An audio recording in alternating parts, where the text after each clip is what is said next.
Bonjour à tous et bienvenue dans la semaine de l'écho sur France 24. Emmanuel Macron a présenté son programme. Le candidat d'En Marche veut une transformation complète et radicale de la société française. Il propose une réforme des retraites, de l'assurance chômage, de la taxe d'habitation et une stratégie d'investissement. Donald Trump veut augmenter les dépenses militaires de 54 milliards de dollars. Le président américain souhaite mettre en place un plan de relance de 1000 milliards de dollars et baisser les impôts. Il a présenté son projet devant le Congrès cette semaine. Alors quel sera l'impact de ces dépenses sur l'économie américaine ? Enfin, la présidente de Yahoo, Marissa Mayer, renonce à son bonus annuel après les graves défaillances de sécurité qui ont compromis près de 500 millions de comptes d'utilisateurs. Son bonus sera redistribué aux employés de Yahoo. Et on en parle tout de suite avec mes invités. Sophie de Menton est avec nous.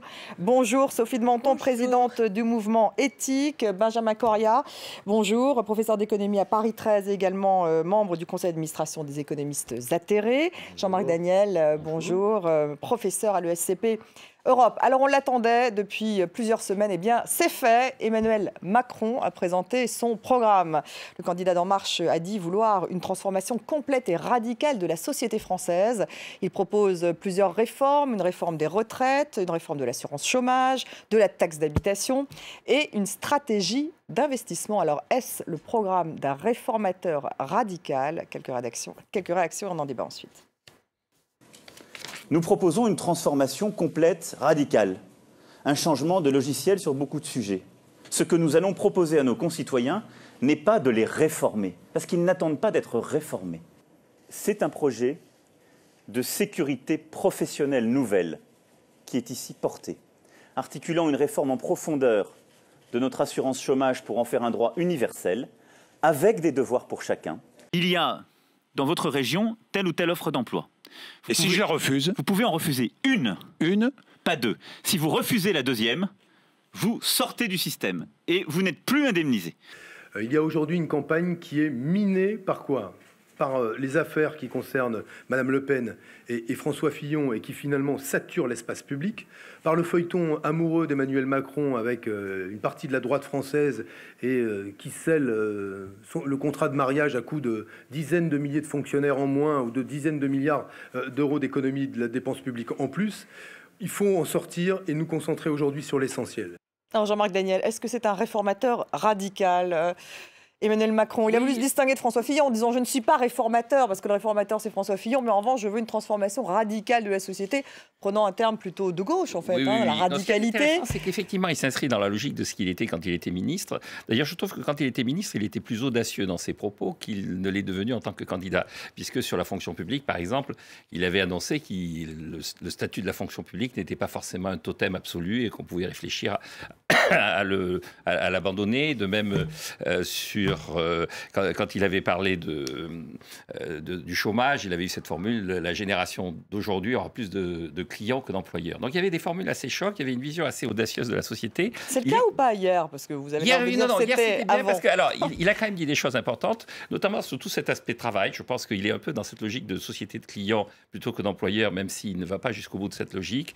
Il est dans une société aussi, dans une logique sur le marché du travail, où on passe, les Américains disent, on passe du skill à l'education, on passe du savoir-faire au savoir-être. C'est-à-dire le rapport au travail doit être aussi non seulement un rapport en termes de formation de technique, mais aussi de formation en termes de comportement, en termes d'approche de son rapport au travail. Donc il incarne ce renouveau-là. Et donc je pense qu'il incarne ce renouveau-là. Si je devais faire encore une fois deux bémols, je pense qu'il pourrait encore une fois être plus audacieux, notamment sur la fiscalité sur le capital, à partir du moment où il a fait une réflexion assez intelligente sur l'ISF en disant il faut faire de l'ISF l'impôt qui lutte contre la rente immobilière, il fallait aller jusqu'au bout et supprimer la TH. Enfin, cette taxe d'habitation. Supprimer la taxe d'habitation. C'est ce qu'il choisit de faire en fait, lui.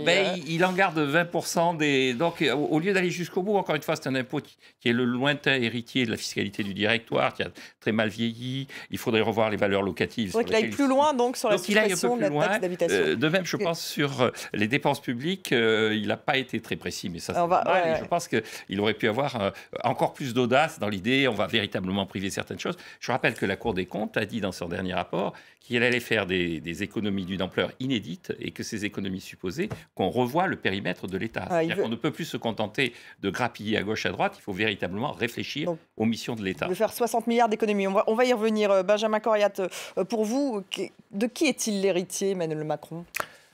Au risque de choquer, je vais dire de Madame Thatcher. Dont il a fait l'éloge. Il fait du thatcherisme, Emmanuel Macron. Pour Juste une remarque, via Tony Blair quand même, parce que Tony Blair se reconnaît aussi. Thatcherisme plutôt que blairisme. J'invite à consulter les vidéos disponibles sur le net. Monsieur Macron, en visite en Angleterre, alors qu'il était ministre de l'économie, a fait l'éloge du thatcherisme en regrettant que l'Angleterre ait bougé et pas la France. Alors maintenant, que j'ai dit ça, je vais dire pourquoi. C'est Fillon qui se disait un peu l'héritier de Thatcher. Je vais dire pourquoi. Non, je vais dire pourquoi. Je pense que c'est un libéralisme très dur, beaucoup plus dur que ce qui se prétend. D'ailleurs, il y a un habillage pour le grand public, c'était hier, et puis il y avait l'habillage pour les Échos. Ça, c'était le 24 février. L'éditorial des Échos dit « Ah, bah nous, lorsqu'il est venu nous voir, on avait la version libérale, maintenant on a la version grand public. » Alors, si on revient à la version... C'est l'éditorial des Échos, c'est pas le mien. Hein. Donc, si on revient au fond... Il cache son jeu, ce que vous dites. Non, il cache pas. Hein. Il a assez bien caché, mais un peu moins. Alors, attaque de la fonction publique, absolument spectaculaire. Premièrement, 120 000 fonctionnaires en moins. Deuxièmement... Donc c'est beaucoup moins que François Fillon. Hein. Comment ? Non, mais attendez, je veux bien qu'on parle de François Fillon. Là, vous m'interrogez sur Macron. Donc, 120 000. Deuxièmement, ce à quoi il tenait par-dessus tout, à savoir de faire dans la fonction publique des contrats de droit privé, s'est introduit en attendant la privatisation de fonctions entières. Donc, en attendant ça. Et puis, subrepticement, une forme de relèvement de la durée du travail, comme François Fillon, puisqu'il rappelle que la Cour des comptes dit que dans de nombreuses collectivités locales, les 1607 heures ne sont pas respectées et qu'il faut qu'elles le soient. Donc, vous voyez, vous me demandez, François Fillon, on retrouve sous une forme un tout petit peu différente les trois éléments de François Fillon. On pourrait continuer sur les coupures budgétaires, on pourrait continuer sur le durcissement de la loi El Khomri, je dis bien le durcissement de la loi El Khomri, puisque même le socle minimum pourrait être renégocié dans les branches, indépendamment du fait que va rester dans l'entreprise l'essentiel. On va parler des retraites. Alors justement, oui, cette réforme des retraites. On va parler des retraites, mais je voudrais quand même aussi dire la chose suivante. Sur l'assurance sociale, sur l'assurance chômage, sur laquelle il se présente comme libéral, etc.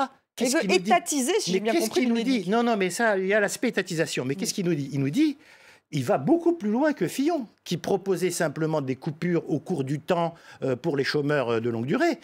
Il dit, nous, on va supprimer l'assurance chômage si un individu refuse au départ 1, puis maintenant 2 emplois en dessous de 25% voilà. du Et salaire. En contrepartie, il dit ça sera. Donc, je veux dire, trouvez-moi un inspirateur autre que les réformes thatchériennes, je suis preneur. Sophie de Menton. Juste une remarque, encore une fois, Peter Mandelson, le grand inspirateur du New Labour, avait dit nous sommes tous thatchériens. Donc je maintiens, il est thatchérien par l'intermédiaire de Tony Blair. Vous abondez dans son sens. Oui, mais vous abondez dans son sens. La racine commune est thatchérienne. Tony Blair, Sophie de Menton, il fait du Thatcher. Emmanuel Macron, il va encore plus loin que François Fillon. Non. Alors, si vous le permettez, je vais juste analyser un peu ce qu'il fait. Pour nous, chef d'entreprise, moi je suis observateur terrain, basique. Voilà, restaurer la compétitivité de la France. Alors, oui, alors justement, nous avons d'ailleurs, et Jean-Marc Daniel y a largement participé. On n'a pas beaucoup de temps, Sophie de Menton. Oui, mais là, ils ont tout parlé tout le temps. Alors bon, je voulais vous dire, qui va dans le très bon sens. 2, qu'il prend des mesures par petites touches et des mesures concrètes. 3, qu'il n'y a pas d'autre moyen que ce qu'il propose. C'est qu'on n'a pas le choix. Qu'effectivement, avec le taux du chômage, il faut que les gens acceptent un boulot ou n'aient plus droit au chômage. Alors par contre, je vais aller, puisque je trouve que ces propositions sont bonnes. En revanche, ce qui m'inquiète, c'est son goût de l'État. Parce qu'il a quand même plusieurs fois expliqué, je vais enlever la négociation aux syndicats, aux partenaires sociaux. Fin du paritarisme. Or, l'État est un très mauvais négociateur, est un gestionnaire dramatique, un actionnaire, n'en parlons pas, une catastrophe. Il ne sait pas faire. Alors, ne pas faire confiance aux entreprises ni aux partenaires sociaux, m'inquiète beaucoup. Il a repris beaucoup de choses. Et finalement, pour le libéral qu'il est, je le trouve un peu étatiste. Ça m'inquiète. Et sur la réforme des retraites, alors que pensez-vous du fait que, justement, on garde 62 ans comme âge limite, hein, c'est ça, l'âge légal. Oui. En revanche, on met en place une sorte de système à carte qui soit en plus universel, c'est-à-dire il n'y a plus de régimes spéciaux. Moi, je trouve ça formidable. Les Français sont libres et égaux devant le travail. Ils doivent avoir le droit d'être malades le même nombre de jours. Ils doivent avoir le jour de carence égal pour tous. Ils doivent avoir le même système, c'est le principe de liberté, égalité, fraternité. Alors, je finis. Le principe des retraites, nous, à Éthique, nous avons proposé que la retraite soit allongée de 1 semaine chaque année, point barre. Mais lui a été plus subtil, parce que je pense qu'il y a des boulots avec une pénibilité telle que vous ne pouvez pas quand même mettre le type qui a été assis gardien de musée, j'adore les gardiens de musée, hein, mais le type qui est sur les toits ou qui carchérise en faisant un raballement, exactement, le travail est beaucoup plus pénible et donc je pense légitime. Je suis content d'entendre ça parce que précisément la dimension thatchérienne, entre guillemets et sans guillemets, de Macron en matière de retraite, elle est spectaculaire. Hein, elle est spectaculaire. Le fait qu'il veuille supprimer les régimes spéciaux, vous ne pensez pas que ce soit une bonne idée aujourd'hui ? Qu'on aille vers une harmonisation des différents régimes, c'est une nécessité. Ça fait 20 ans qu'on le dit en même temps. Hein. J'ai dit qu'on aille, oui, mais quand je dis une harmonisation, ça ne veut pas dire un seul régime. Ça veut dire qu'il y a des situations différentes dont il faudra tenir compte, mais qu'aujourd'hui, on en a trop. Donc ça, c'est tout à fait... Là, vous êtes d'accord tous les trois une harmonisation ? Je ne sais pas si on est d'accord, si on va au bout.